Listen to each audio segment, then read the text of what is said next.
Hi, this is Clint and welcome to Motivational WebTV.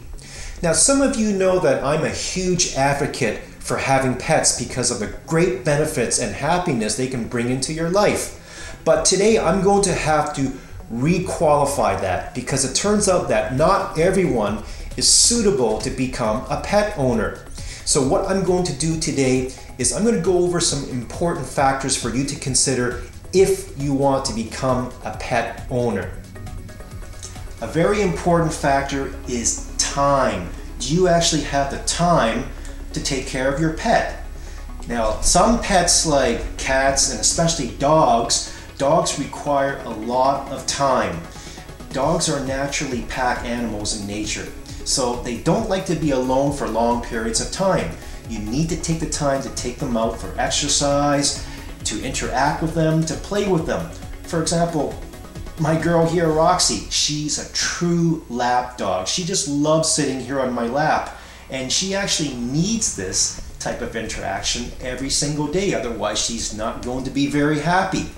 Now, if you don't have the time for dogs or cats, then you might want to consider other types of pets that don't require as much time, like fish or gerbils. But then again, with them, you still need to take some time to clean out fish tanks and gerbil cages. So think about whether you really have the time.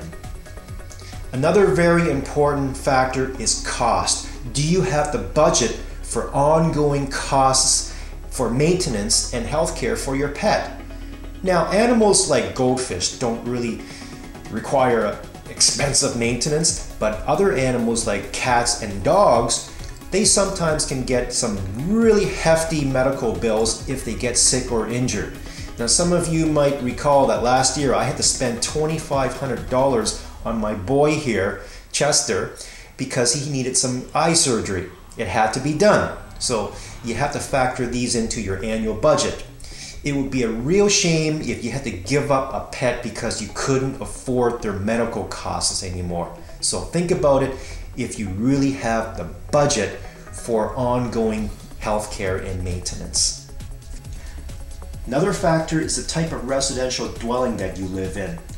Now, of course, some pets like fish, turtles, and even birds, and possibly even cats, can do well in almost any type of residential dwelling, whether it's a house or a high-rise apartment. And yes, I have lived for many years with my first two dogs in a high-rise condo, and we did pretty well.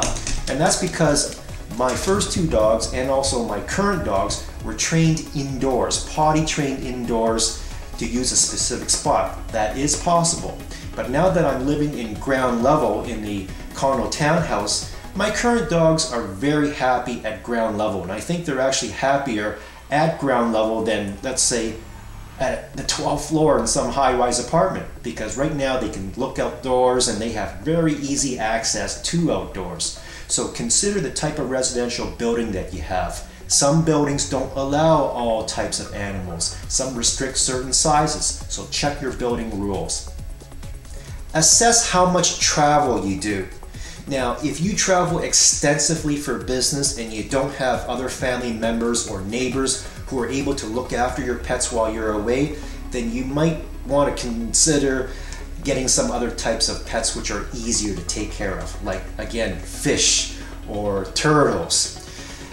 It would be a shame if you had to basically put your cat or your dog in a boarding kennel for weeks at a time, every single month. You don't want to do that. It's not fair to them.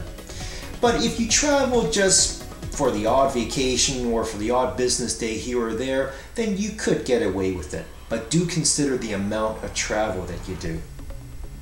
You also have to consider whether you or any of your family members at home have allergies to certain types of animals. That would determine the type of animal you can bring home.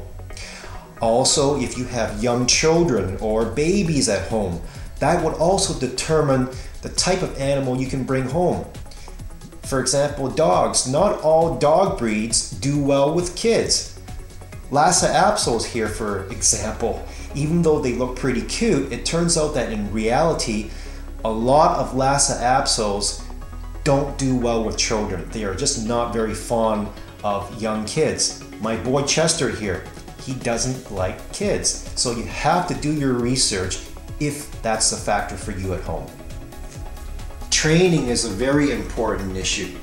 Now, of course, for fish and maybe gerbils or turtles, you don't need much training. You don't need any training involved. But for animals like ferrets or cats, and especially dogs, you need a lot of training. And if you don't know how to train a pet like that, you must be prepared to learn. Take obedience classes. Too often, pets are given up because the owner failed to train a dog properly. In fact, the experts say there's no such thing as a bad dog, but only ignorant and bad dog owners. So get the proper type of training involved for your particular type of pet. Pets are just too precious to take on impulse. You should never bring a pet home on impulse. Do your research and prepare for a lifelong commitment to that particular pet. Now, if you passed all the important factors that we considered today and you still want to become a pet owner, then by all means go for it. But if you're honest with yourself and you didn't pass all these factors, that's okay. You could revisit pet ownership at a future date during another stage of your life. That's okay, because again, pet ownership is not for everybody. Well, thanks for joining us. I'll see you next time right back here on Motivational Web TV.